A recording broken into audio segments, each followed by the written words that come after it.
Welcome to Solar Astrogram. So today's topic is about the torus, how the torus will operate in terms of DNA concept. So DNA concept is a very unique concept where the things have been the concept has been very successful also. It has been working very fantastically. It's a very shortcut method, I can say, where you can easily tell the result to the clients who are coming to you, or you can check your own horoscopes. It works very good actually. Okay, so the DNA concept of torus is what the DNA says in terms of torus is the Purva Punya. The Purva Punya is going to get operated in the torus. We have two rasis, that is two signs which give us the Purva Punya result, that is the past life karma which you have done something good, that is going to be operated from the torus. So what you will get from this sign? As you all know, in general we all know that the second sign from the natural zodiac sign, it is the second sign. The second sign is related to the speech, family and the money. So if at all this is giving the Purva Punya, so the family which you get, that is the Purva Punya, and the money you get, that is the Purva Punya. So these all comes under the Purva Punyas.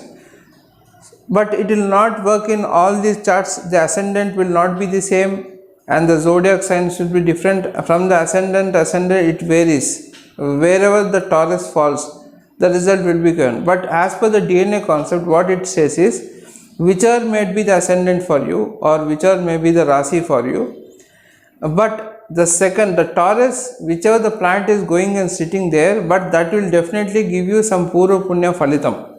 That is Purva Punya Phala, it is going to give you for sure. So if you see how to judge in the horoscope, I am taking an example so that you can understand better. So if you take the example of Sundar Pichai, who is the CEO of the Google. So if you check, his ascendant is Libra ascendant. So Taurus falls in the 8th sign. Okay. In the Navamsha also he is the same ascendant, the Libra ascendant. The 11th Lord in the Navamsha, if you see the Navamsha chart of Sundar Pichai, the 11th Lord Sun is going and sitting in the 8th sign, that is Taurus. He is going and sitting there. So he is highly paid because Sun, the Labhadipati, the 11th Lord is going and sitting in the 8th place.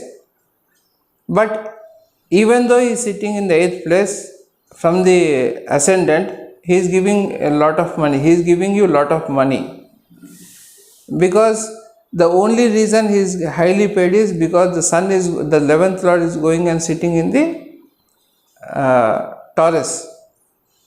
So if you see the most of the rich people who is having lot of money, who is enjoying lot of money in terms of profession or in terms of profession, if you see the 10th Lord or the 11th Lord will be mostly the 11th Lord will be sitting in the Taurus.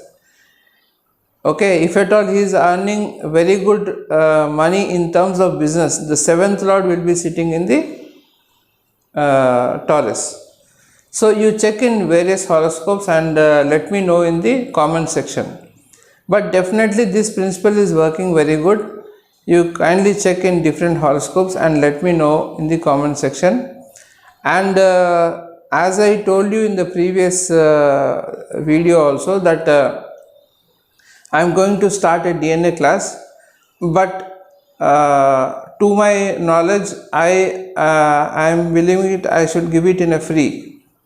So from here onwards I will be posting the DNA videos regularly, so that by the DNA concept which I want to give it to free for everybody. If anybody want to take the consultations from me, you can contact me. Okay. So bye, stay tuned to my channel. So after the long break I am taking the videos. The only reason is I want to give the DNA part for the free. So kindly stay tuned to my channel. I am going to give you all the DNA concepts for free. Thank you.